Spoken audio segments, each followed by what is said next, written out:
If you're sick of your Garmin telling you that you're unproductive and that your fitness keeps dropping, I'm going to show you how to understand your training status so that you can get the most from your training without getting frustrated and burnt out. And to do this, we need to understand a few different things. We need to know what the different training statuses are, how Garmin is calculating them, and what it actually means for our training. So in this video, we're going to go through each of those points, and then I'm going to give you my 2 golden rules for how to get the most from your training using your training status. But what actually is training status? Put simply, it's just a measure of how your fitness is training over time so that you can make sure that you're actually getting the results that you want from your training. Ranging anywhere from unproductive or detraining if you're losing fitness, all the way up to your productive training status or even peaking if you're getting ready for a race. And your Garmin is taking in thousands of data points whenever you're exercising. Your heart rate or your pace or the intensity or power or your HRV, so many different metrics. But the way that it calculates training status is actually a lot simpler than that. We can actually boil it down to 3 main measurements. So your Garmin takes your VO2 max, which is your current estimate of your aerobic fitness, how much oxygen your body can process at any one time to produce energy. There's your acute training load, which is just the sum of all of the recent workouts that you've done. And then there's your HRV, or heart rate variability, which just measures the amount of time in milliseconds between your heartbeats. And all your Garmin's doing is saying, right, what's their VO2 max? What's their fitness? Is it going up or down? How much has this person been training? Is it any more or less than what they've been doing recently? And then how is their HRV changing as well? And once it combines those 3, it's going to give you one of 8 different training statuses. So let's start with probably the most common training status for runners. What does an unproductive training status mean? If your training status is unproductive, what your watch is trying to tell you is that the amount of training that you're doing is in line with what you have been doing, but your VO2 max, your fitness, is either staying the same or gradually going down, which implies that the issue isn't with your training, but it's something else. So it could be your recovery, it could be your stress levels, how well you're sleeping, your nutrition, anything like that. So if you're running regularly, but you're just not seeing those fitness gains, speed gains, your VO2 max isn't going up, I would really focus on the recovery side of things first. If you need to, maybe ease back like your interval sessions or your tempo sessions down to some easy running for a couple of weeks and just really try and dial in stretching, mobility, and sleep. By the way, we're starting with all of the negative training statuses so that we can gradually move into the neutral maintaining ones, and then we can eventually end up in the promised land, the productive training status. It has taken me a while to get back here. Now, if you've had an injury recently, or if you've been ill and you just haven't been able to train as much or as hard as you normally do, you may well see the detraining training status. And this is similar to unproductive, but what it means is your fitness is still gradually dropping, but that's actually being caused by a reduction in the amount of work that you're doing. Your watch is looking at your acute training load, so it's adding up all of the intensity from your recent workouts, and it's comparing that to slightly further back in time, and it's saying, okay, they're not training as much as they were, and their fitness is dropping, so they're detraining. Now, people don't normally end up in detraining by accident. Usually there's going to be something that's caused it. So this is really just a case of gradually building your fitness back up again, finding that routine, making sure that you're not pushing too hard too soon and risking aggravating old injuries or anything like that. So unfortunately, this one's just a game of patience. It might carry on dropping for a little bit, but then eventually you should see your VO2 max start to bottom out and then start coming back up as you get back into the swing of things. Now, speaking of illness, let's talk about the strained training status, because this one usually pops up whenever you're either already ill or getting ill. Now, your watch will give you a strained training status if your acute training load is going up, so you're training more now than you were previously, but for some reason your fitness is still going down. And this is usually tied in with some kind of illness or a cold. If your watch is suddenly telling you that your HRV is unbalanced, then a strained training status probably going to come along with that. And it might not be an illness, it might just be if you're sleeping particularly badly, if you're particularly stressed, if there's anything that's causing you more physiological stress than normal, then your watch is basically just saying like, hey, ease back a little bit because something's not quite right. Bring the training load down a little bit, make sure that you're, again, focusing, you're noticing a pattern here, focusing on sleep, focusing on recovery. Whenever you see a negative training status, it's always going to boil back down to that. And then the last training status that you want to avoid, and this is actually one I had myself recently for the first time, I didn't even know it existed until recently, is the overreaching status. And this is Garmin's way of saying, hey, you're doing too much too soon. Whether that's going from having not really trained very much to suddenly running every single day, or again, being out with some kind of injury or illness, and then just going straight back into your regular routine. If you go from running 10K a week to suddenly running 50K a week, your Garmin's going to say, hey, you're overreaching. Your training load has shot up.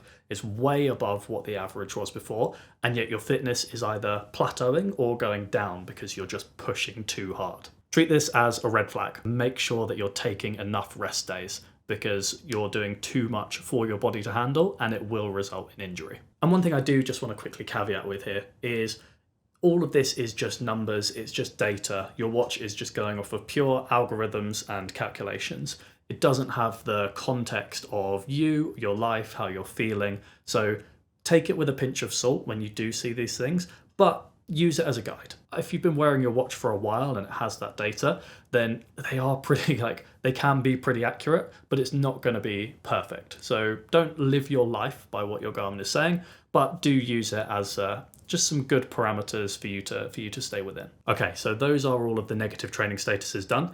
We've had our unproductive, your detraining, your strained, your overreaching. We've managed to get rid of all of those ones and bring ourselves up to more of a neutral training status. So again, probably the next most common one after unproductive is going to be your maintaining status. And this is exactly what it says on the tin, is your fitness is not really doing anything drastic. Your VO2 max isn't going up or down particularly much, and you're training in line with what you've been doing for the last few weeks. So it's just saying, yeah, status quo, you're doing everything you need to maintain your fitness, but you're not necessarily doing anything that's making you faster or stronger. Now, if you're training for an event or a race and you're thinking like, no, I want to be getting quicker and fitter and faster, then what you may want to do here is inject something into your training schedule that's going to shake things up a bit and force your body to adapt a little bit more. So my favorite one for this is if you're already doing a lot of easy running and it's pretty comfortable, switch out one of those easy running sessions and push yourself a little bit harder. So maybe it's a speed work session, you get yourself down to the track, doing some intervals, something that's going to push you up into that zone 4 or 5 heart rate and really get your body working so that it has a stimulus to adapt to. That's the quickest way to see those increases in your VO2 max and move from maintaining to productive. But let's say you've been going through your training block and you've got a race, an event coming up. You either want to be in recovery or you want to be in peaking training status. Now, what these two mean is in both cases, recovery and peaking, your training load has come down. So maybe you're in a taper before your race. And so then your watch is saying, okay, they're exercising a fair bit less in the immediate term than the past, the near past. I don't know. We've got near future. Is there a near past? Someone tell me tell me how to actually say that. Your acute training load now has dropped. Your recovery status means that whilst your training load has dropped, your fitness is maintaining and staying the same, which is great. Your body is consolidating all of the efforts that you've been doing. Most people will move from a maintaining training status to a recovery status. But peaking is actually the holy grail because your acute training load is coming down, you're recovering, you're tapering, but your fitness is still going up. Now, how might that be possible, you say? The reason why you can drop the amount of work that you're doing and still have your fitness go up is that your fitness, in particular, your aerobic fitness, your VO2 max, actually works on something of a lagging scale. Let's say you do a run today and you finish the run and you see your VO2 max and it's gone up. It's not the run that you've just done that has caused that VO2 max to jump up. That increase in your VO2 max is actually caused by your last few weeks of training. It's all of the training that you've been doing and the recovery and the adaptations that your body has made that's now caused that increase, which means it's recovered, it's rested, it's got better, and that is now being reflected in your current run because that's when the measurement has updated. So if your training status moves into peaking, what that's basically saying is, all right, you're tapering, you're recovering, you're doing well, but the work that you've been doing over the past 4 weeks or so has led to an increase in your fitness, and those fitness gains are coming through now, which is why you're peaking for your race, because you're at your peak of fitness going into that event, which is absolutely perfect. And the only way you'll get to that peaking status is if you've been in productive for the last 2 to 4 weeks or so before tapering down for your race. And again, productive, similar to maintaining, it really just does what it says on the tin, is you're being productive with your training, your acute training load is increasing, and your fitness is increasing to match. So if you've been smart with your training and you've been gradually increasing your mileage and the intensity whilst giving yourself enough time to recover, that is how you're going to end up in productive. And again, a lot of this is patience. Remember that increasing your fitness is a game of two halves. There's the training and the intensity, great, but without the right amount of recovery to go with it, you're not going to see the benefits. So to close this video out, I just want to give you my 2 golden rules for how to approach your training status to get the most out of it. But before we do that, I just want to say a big thank you if you're still watching. I'm still very new to this YouTube game. I'm still not very good at it, but there's going to be a ton more videos coming for how to improve your running, how to get the most out of your gear, all different kinds of stuff. So if you do want to subscribe and follow me on this journey, then it would be massively appreciated. I won't hold it against you if you don't. Much. Now, golden rule number 1 is that context matters. And this is something that I alluded to earlier on in the video, but your Garmin knows numbers, knows data, knows algorithms, and all it is doing is just fudging all of those things together, your VO2 max, your training load, your HRV, to spit out a response.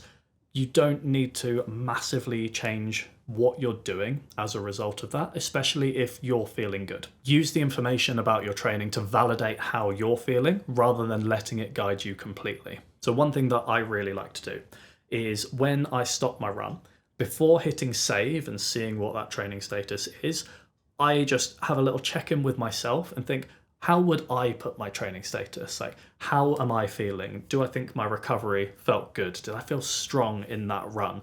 Did it feel easier now than it did 2 or 3 weeks ago? Like, have that little mental check-in and just see how you're feeling, because if you're feeling good and you're sleeping well and your energy feels good, it doesn't really matter what your watch says.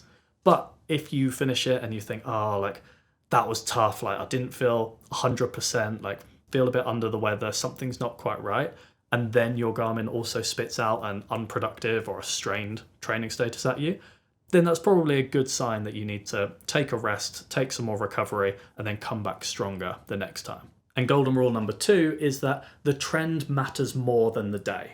And so what I mean by that is it depends on what your training status is doing over a longer period of time than just what a one-off change in status is. So if, for example, you've been training recently and predominantly been in productive training status and then suddenly it pings to unproductive, that's not necessarily a sign that you're doing something wrong in your training. It may just be a one-off that's causing that. You might just be getting ill. You might have had one bad night of sleep. It doesn't necessarily mean that you need to change everything that you're doing. The best thing that you can do is if you open up the Garmin Connect app on your phone, you can go to your training status and you can view what the trend has been from 4 weeks, 12 weeks, or even 6 months. Use this to get an idea of the bigger picture of your training.